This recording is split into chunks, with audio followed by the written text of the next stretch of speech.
Hi friends, আমি রীতা। আমার YouTube channel এবং আমার প্রোফাইলে তোমাদের সবাইকে স্বাগত।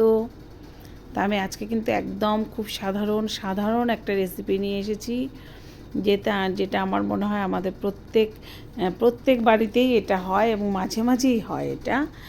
সেটা হচ্ছে ডিমের ঝোল, বা কেউ বলে ডিমের কারি, যেটাই বলুক, আমি ডিমের ঝোলই বলছি, কারণ আমি এখানে গামাখা ঝোলটাই করেছি।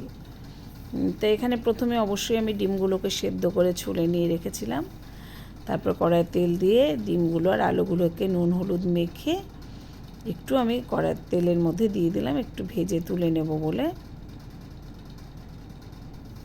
এখানে আলুটাও কিন্তু প্রায় সেদ্ধ নয়, আধ সেদ্ধ করা আছে, আর ডিমটা পুরোপুরি সেদ্ধ করা আছে।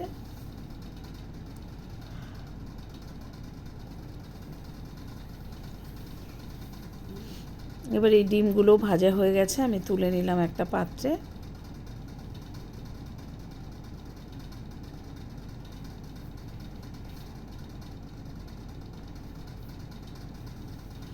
এখন এর মধ্যে আর একটু তেল দিয়ে দিলাম আমি, আর দিয়ে দিলাম হচ্ছে একটু জিরে ফোড়ন, আর দিয়ে দিলাম একটা কুচিয়ে রাখা পেঁয়াজ।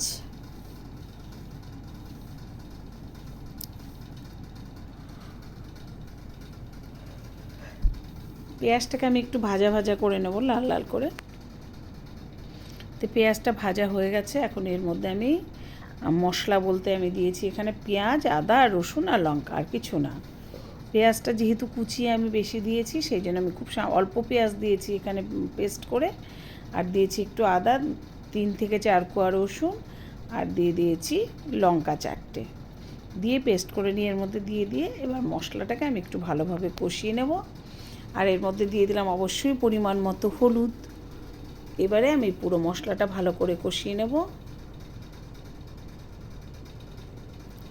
এবার মশলাটা কিন্তু একদম সম্পূর্ণ কষানো হয়ে যাওয়ার পরে আমি এর মধ্যে দিয়ে দিলাম ভেজে রাখা আলু আর ডিম।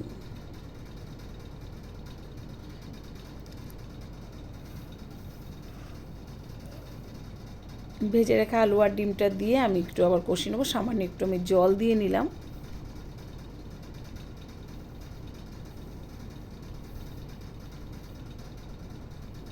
এবার কষানো যেহেতু হয়ে গেছে, আমি এর মধ্যে জল দিয়ে দিলাম।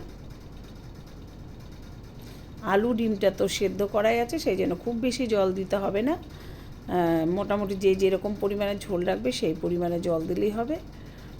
শুধু ঝোলটা কিছুক্ষণ ফুটিয়ে নিলেই হবে, কারণ আমার তো এখানে সব কিছু সেদ্ধ করাই আছে, সেই পরিমাণ মতোই আমি ওই জন্য জলটা দিয়ে দিলাম। তো এখন ওই ঝোলটাকে তো অবশ্যই কিছুক্ষণ আমি ফুটিয়ে নেব। আর তার মধ্যে আমি দিয়ে দিলাম স্বাদ মতো লবণ। এবার ঝোলটাকে আমি ফুটিয়ে নেব কিছুক্ষণ সময় ধরে।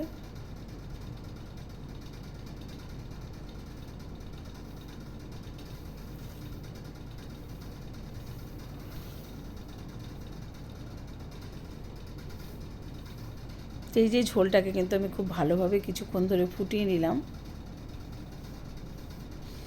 তা মোটামুটি রেডি আমার ডিমের ঝোল। তো এখন এটাকে আমি একটা পাত্রে ঢেলে নিলাম। তো ফ্রেন্ডস, আমি দেখলে একদম খুব কম সময়ে এবং এই তরকারিটা রান্না করলাম, এবং খুব সহজ পদ্ধতিতেই রান্না করলাম। তোমাদের কীরকম লাগবে অবশ্যই একটু বলবে। আর আমাদের প্রত্যেকটা পরিবারে রোজ খাওয়ার মতো একটা জিনিস এটা। তোমাদের ভালো লাগলে অবশ্যই লাইক কমেন্ট শেয়ার করো, আর ইউটিউব চ্যানেলটাকে তোমরা অবশ্যই সাবস্ক্রাইব করে দিও।